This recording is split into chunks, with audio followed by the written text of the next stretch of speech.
એક બાજુ અહીંયા મહિલા લઈ જવામાં આવ્યો છે હોસ્પિટલે બેભાન હાલતમાં, બીજી તરફ જે આ વીજ કંપનીઓ છે એ દાદાગીરી પૂર્વક પોલીસના ખંભે બંદૂક રાખી અને કામગીરી કરવા માંગી રહી છે। એક મહિલાનો જીવ જતો હોય તો આ લોકોને કોઈ ફરક નથી પડતો।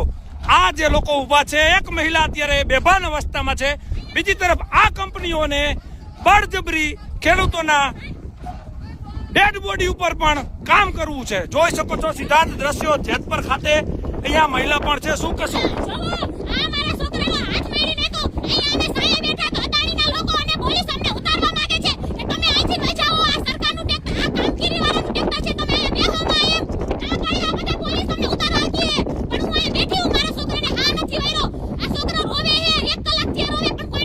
આ કામ સતત ચાલી રહ્યું છે।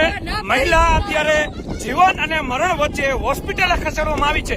આ કંપનીના માણસો જો ખેડૂતની થોડી હમદર્દી થોડીક પણ બચી હોય તો મહિલા અત્યારે જો પણ ગુજરી પણ જાય ને તો આ લોકોનું કામ ચાલુ રહેવાનું છે। કોઈને કશો ફરક પડવો નથી, કેમ કે તેના બચાવમાં પોલીસ, બહાદુર પોલીસ મોટી સંખ્યામાં મહિલાઓને પકડી અત્યારે મારી અને લઈ જાય છે। જોવો મહિલાઓ સાથે જે રીતે અહીંયા વર્તન, એના જ ખેતરમાં, એની જ માલિકીના ખેતરમાં મહિલા સાથે જોવો આ અત્યાચાર।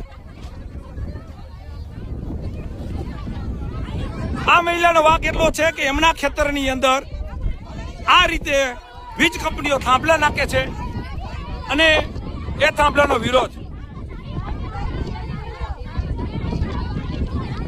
પોતાના જ ખેતરમાંથી ખેડૂતોને આ વીજ કંપનીઓના થાંભલા નાખવા માટે આ પોલીસ વચમાં આડી ઊભી રહી અને મહિલાઓને, બાળકોને, 10-10 વર્ષના બાળકોને પણ પોલીસ સ્ટેશને પરમ દિવસે પણ લઈ જવામાં આવ્યા હતા।